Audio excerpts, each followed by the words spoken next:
जितने भी घर उजड़ते देखे हैं उनमें ज्यादातर कसूर शौहर का ही होता है, जो बीवी को लाते तो बड़े प्यार से हैं पर शादी होने के बाद उसे नौकरानी बना देते हैं। मेरी माँ का ख्याल रखना है, मेरे बाप का ख्याल रखना है, मेरे बहनों की बात माननी है, मेरे भाई का ख्याल रखना है, यहाँ नहीं जाना वहाँ नहीं जाना वगैरह वगैरह।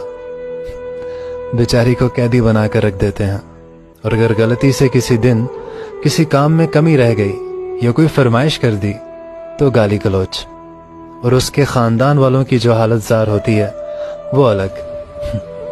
कोई भी घर ना टूटे अगर शौहर बीवी का एहसास करे, उसे इज्जत दे, तो बीवी भी उसके सर, उसके घर को अपने सर का ताज बनाती है।